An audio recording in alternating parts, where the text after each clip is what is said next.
Hey guys, it's Evan. It's October 2024 and I'm doing a video today that's going to give you an overview on my ARS 8514 rack. This is my big rack. This is my grow out rack, quote unquote, whatever you want to call it.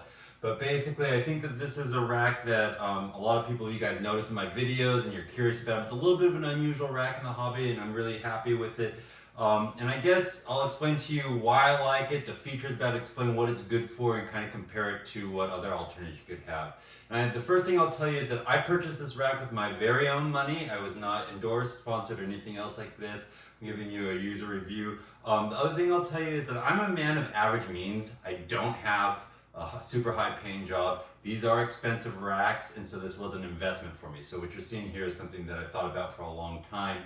And really was careful about before I invested. But when you get into the number of animals I have and the size of the animals I have, something like this and the cost per cage becomes very sensible for you. And I guess I should just give you some background and some beliefs about how you should cage your animals. And if you were when I first started out keeping locality boas and true red tail, I started out with a pair of Guyana BCCs, and I housed them right away into 4-foot vivariums. And actually, that's what I would still tell most of you guys to be doing if you don't have some sort of other cage setup to put your animals in to start with. If you're going to buy something specifically for a small, young, healthy, well-established true red-tailed boa, I'd say go ahead and put them right into a 4-foot cage. And make sure that you set it up right from the beginning, and you'll be set for about 4 to 5 years. So that's how I would encourage most people to start. But racks make a lot of sense for people that have a number of animals, especially people that are coming from like ball pythons and things like that. You might even have a rack already that you could use for your snakes. And kind of the history on me and racks and my belief about racks and my belief about cages. I laugh a little bit when people argue or get too down on a rack or whatever. And here's the bottom line, ladies and gentlemen. It's a box. That cage is a box. It doesn't really matter what the box is like to the animal. What really matters is the box size appropriate for the animal, and does it hold their humidity and heat and hygiene parameters. So when people are getting really down on racks on this, I'd say get over yourself. If you're going to keep a snake, you're keeping it in a box. If it's the reasonable size animal for the box and it's providing all their needs, it's good for them. So that's just what I would tell you. But at the same time, I would tell you that for people that are just starting out in boas or only have 1 or 2 boas, go ahead and go right into a 4-foot viv, because guys, I think that this is one area where hobbyists look to people with larger collections or breeders for the cues, and they think that racks are obviously the best choice, and I think a lot of that is also the ball python culture. But I think that might be an area where hobbyists should be taking advice from that's not breeder oriented, because these work really better for people that have a number of animals and whatnot. So from there, this is, by the way, this is a little longicauda boa. He's about 4 years old. He lives in this rack. This is perfect for him. These guys, I've seen breeder adults that are smaller than male ball pythons, so they're really great for lifetimes with these animals.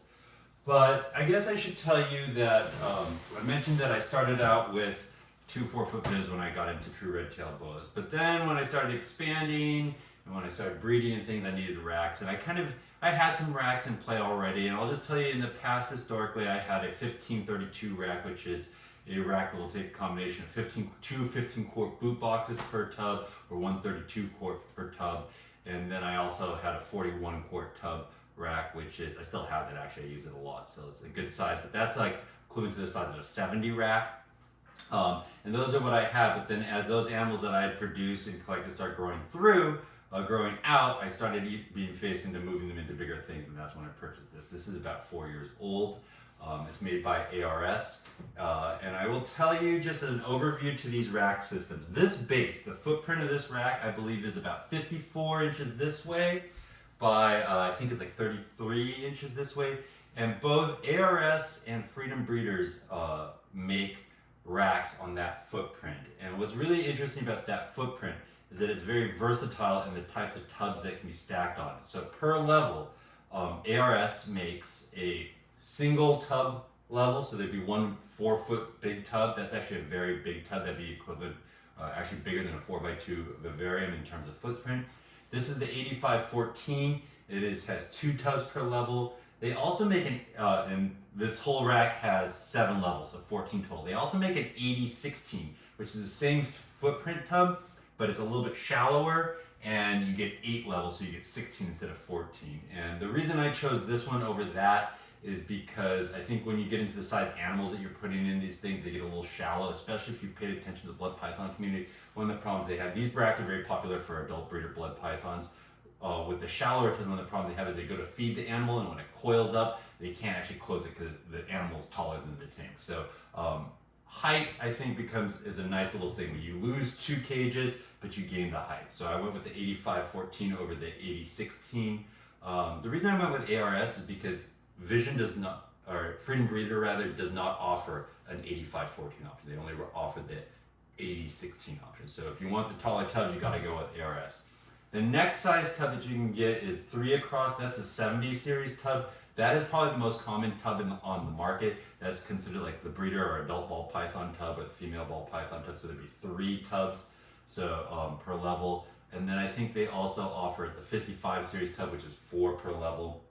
And I think those are the sizes you can get on this footprint. So one thing to understand about this style metal racks that are being produced by ARS and Freedom Breeder is that they are pretty versatile, and that you could create a rack with different size tubs all in the same footprint. So you could have 4 footers on the bottom, a couple layers of this, a couple of the 3 across, and a couple of 4 across. You get all sorts of different sizes in here based on that same footprint. So that's pretty cool. That's one thing that I would tell people to realize about these racks. The other thing I'll tell people to realize about these racks is these are really, really well made. They're very, very durable, and I don't want to confuse people or tell people that I think that these are similar to an economy style rack in terms of quality. So I don't know if you know about an economy style PVC rack. They don't have closed in sides.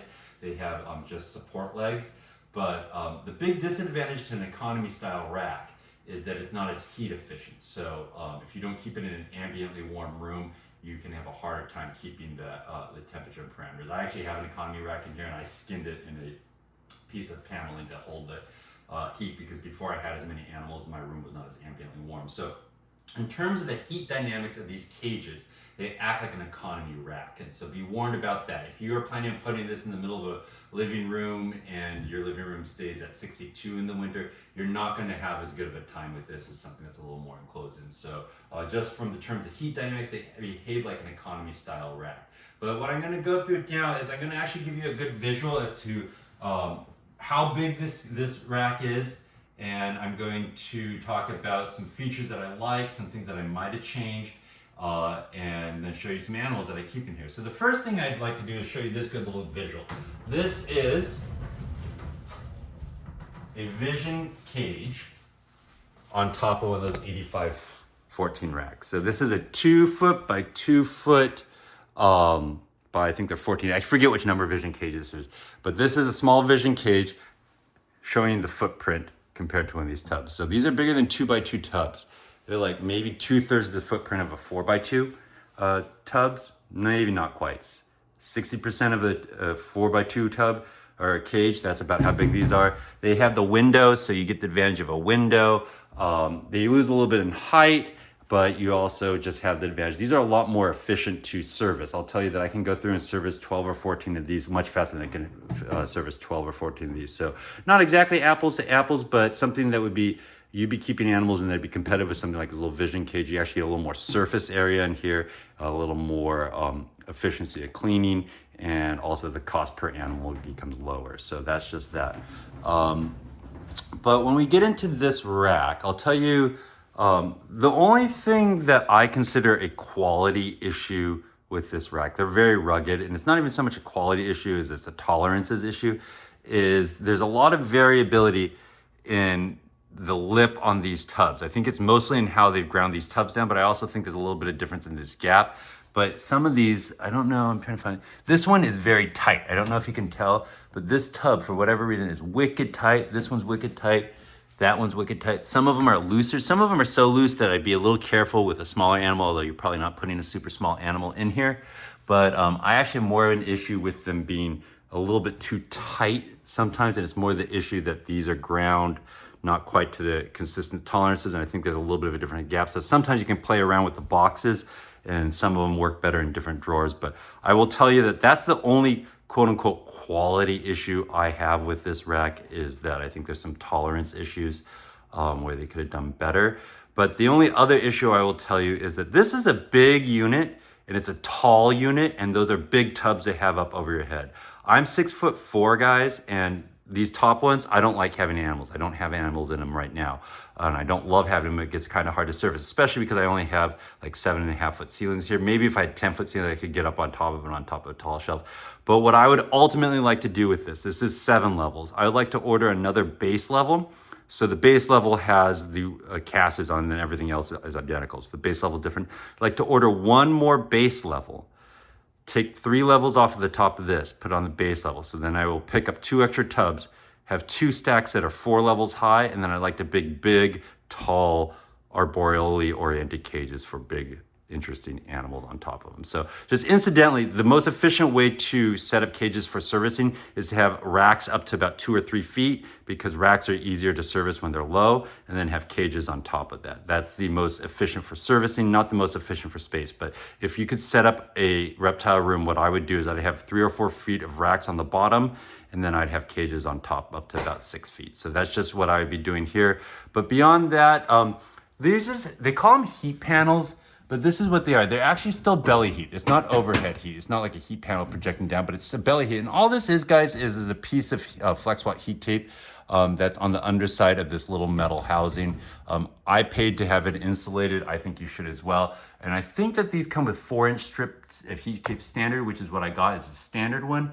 And I asked ARS what they said would be best for my situation, and they said that I'd be fine with the standard, and they were correct in terms of my room and whatnot. And the only thing I would tell you is, one, if you plan on keeping this in an ambiently cooler room, you probably do want the upgraded heat sections, especially on the lower levels. And 2, these tubs are big enough that you can put semi-large animals in here, and I might have gone for the next size up on heat, simply because if you're breeding animals, I believe that you need to provide them with a hot spot, at least the surface area of the animal. And a 4-inch piece of strip of heat tape along the short side of that tub is not quite as big as the surface area of some of the animals that you might want to keep in here and breed. And I think just especially for if I ever breed something in this, which I may or may not do, I'd like to have that little bit of an extra heating surface. But beyond that, I've been pretty happy with this rack overall. The other thing that's kind of nice about the way these heaters configured, each level is a separate plug. So what you can do is you can unplug levels that are unused. So I'm not drawing heat off of the unused panels, which is different than in other style racks. And then the other thing too is I have it split onto 2 heat probes. I have one down low and one up high.